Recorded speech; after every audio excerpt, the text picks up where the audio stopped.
வணக்கம். நான் ஏஎல் அமுதா. நான் எஸ்ஆர்எம் யூனிவர்சிட்டியில் அசிஸ்டன்ட் ப்ரொஃபஸராக ஒர்க் பண்ணுறேன். இந்த வீடியோஸில் நான் பைத்தான் சொல்லிக் கொடுக்க போகிறேன். பைத்தானை தமிழில் சொல்லிக் கொடுக்க போகிறேன். டெக்னிக்கல் டேர்ம்ஸ்லாம் இங்கிலீஷில் தான் சொல்லுவேன். மித்ததெல்லாம் தமிழில் பேசுவேன். ஆக்சுவலாக யாராவது தமிழில் சொல்லிக் கொடுத்தா நல்லாயிருக்கும் அப்படின்னு ஃபீல் பண்ணுறவங்களுக்காக இந்த பைத்தான் இன் தமிழ்ன்றதை நான் சொல்லிக் கொடுக்குறேன். நான் முதல்ல இந்த வீடியோவில் இன்ட்ரடக்ஷன் டு பைத்தான் ப்ரோக்ராமிங், அப்புறம் பைத்தான் ஐடி இன்ஸ்டாலேஷன், அப்புறம் ஜூபிட்டர் நோட்புக் பற்றி சொல்ல போகிறேன். ஸோ ஃபஸ்ட்டு பைத்தான் ப்ரோக்ராமிங் என்னன்னு பார்த்தா, பைத்தான் வந்து ஒரு free and open source language. So free and open source அப்படின்னா யாருனாலும் ஃப்ரீயாக டவுன்லோட் பண்ணி யூஸ் பண்ணிக்கலாம். ஸோ ஓப்பன் சோர்ஸ் அப்படின்னா அதோட சோர்ஸ் கோடு வந்து ஃப்ரீயாக யூஸ் பண்ணிக்கலாம், மாடிஃபை பண்ணிக்கலாம், அதே நேரம் டிஸ்ட்ரிபியூட்டும் பண்ணிக்கலாம். அதுதான் ஓப்பன் சோர்ஸ்னால். அப்புறம் பைத்தான் வந்து கிராஸ் பிளாட்ஃபார்ம் கம்பேட்டபிள். அப்படின்னா என்ன அர்த்தம்னா, பைத்தானை நீங்கள் எந்த ஓஎஸ்லனாலும் ரன் பண்ணிக்கலாம். விண்டோஸு, லினக்ஸு, யூனிக்ஸு அதை மாதிரி. ஸோ அது பேர் தான் கிராஸ் பிளாட்ஃபார்ம் கம்பேட்டபிள். அப்புறம் பைத்தான் வந்து லார்ஜ் ஸ்டாண்டர்ட் லைப்ரரியை சப்போர்ட் பண்ணுது. லார்ஜ் ஸ்டாண்டர்ட் லைப்ரரினா என்ன அப்படின்னா, இப்போ நீங்கள் ஒரு மெஷின் லேர்னிங் ப்ரோக்ராம் எழுதணும்னு நினச்சிங்கன்னா அதுக்கு ஒரு லைப்ரரி இருக்குது.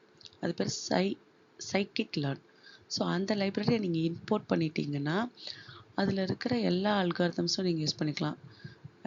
இப்போது நேம் பேஸ் கிளாஸிஃபையர் யூஸ் பண்ணணுன்னா நீங்கள் யூஸ் பண்ணிக்கலாம். நியரஸ்ட் நெய்பர் யூஸ் பண்ணணும்னு நினச்சிங்கன்னா அதை யூஸ் பண்ணிக்கலாம். ஸோ அதுக்கான லைப்ரரியை மட்டும் இம்போர்ட் பண்ணிக்கிட்டு மித்த கிளாஸிஃபையர்ஸ்லாம் யூஸ் பண்ணிக்கலாம்.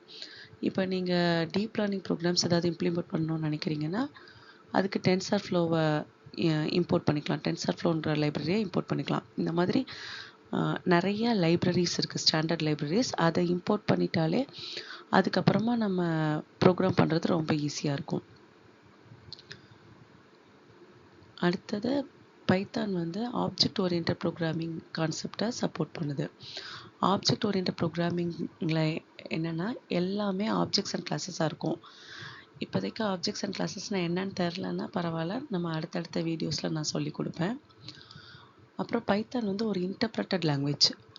இன்டர்ப்ரெட்டட் லாங்குவேஜ்னால் என்னென்னா, இப்போ உங்களுக்கு ஏற்கனவே சி தெரியும்னா சியை வந்து ப்ரொசீஜரல் லாங்குவேஜ்னு சொல்லுவோம்.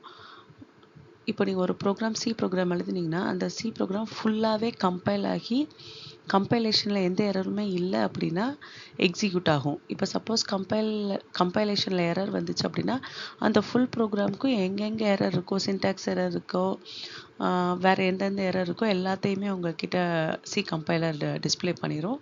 நீங்கள் அவ்வளோத்தையும் ரெக்டிஃபை பண்ணினா தான் அதுக்கப்புறமா சக்ஸஸ்ஃபுல்லாக எக்ஸிக்யூட் ஆகும். ஆனால் பைத்தான் வந்து இன்டர்ப்ரெட்டட் லாங்குவேஜ். அப்படின்னா நீங்கள் இப்போ ஒரு 10 லைனுக்கு ஒரு பைத்தான் கோட் எழுதியிருக்கீங்க அப்படின்னா அந்த பைத்தான் இன்டர்ப்ரெட்டர் வந்து ஃபஸ்ட் லைனை தான் எக்ஸிக்யூட் பண்ண பார்க்கும். அந்த ஃபஸ்ட் லைனில் ஏதாவது எரர் இருந்தாலே அடுத்த லைன் மூவ் ஆகாது. அந்த ஃபஸ்ட் லைனில் உள்ள எரரை உங்களுக்கு டிஸ்பிளே பண்ணும். நீங்கள் அதை கரெக்ட் பண்ணால் தான் நீங்கள் அடுத்தடுத்த லைனுக்கு போக முடியும். அதுதான் இன்டர்ப்ரெட்டட் லாங்குவேஜ். ஸோ பைத்தான் வந்து ஒரு இன்டர்ப்ரெட்டட் லாங்குவேஜ். ஸோ இதுதான் பைத்தானோட இன்ட்ரடக்ஷன். அடுத்து நம்ம பைத்தானோட ஐடி பார்ப்போம். ஐடி அப்படின்னா இன்டகிரேட்டட் டெவலப்மெண்ட் என்விரான்மெண்ட். ஸோ நீங்கள் பைத்தான் ஐடினா எப்படி பார்க்கலான்னா, ஒரு பிளேஸை நீங்கள் பைத்தான் கோடை டைப் பண்ணி ரன் பண்ணுறதுக்கு யூஸ்ஃபுல்லாக இருக்கும். அப்போ அந்த ஐடி வந்து எவ்வளோ ஹெல்ப்ஃபுல்லாக இருக்கும்னு பார்த்தீங்கன்னா, உங்களுக்கு கீவேர்ட்ஸ்லாம் வேறு கலரில் டிஸ்பிளே ஆகும். நீங்கள் ஏதாவது சின்டாக்ஸ் இப்போ ஓப்பன் ப்ராக்கெட்டு க்ளோஸ் ப்ராக்கெட்டில் இருக்குன்னா அதெல்லாம் வேறு கலர்ஸில் டிஸ்பிளே ஆகும். இந்த மாதிரி ரொம்ப ஈஸியாக நீங்கள் பைத்தான் கோடு டைப் பண்ணுறதுக்கு அந்த ஐடி ஹெல்ப்ஃபுல்லாக இருக்கும். நிறைய ஐடி இருக்குது. இப்போ இந்த கோர்ஸில் நான் ஜூபிட்டர் நோட்புக் தான் யூஸ் பண்ணுவேன். நீங்கள் கூகுள் கோலாப் யூஸ் பண்ணிக்கலாம்.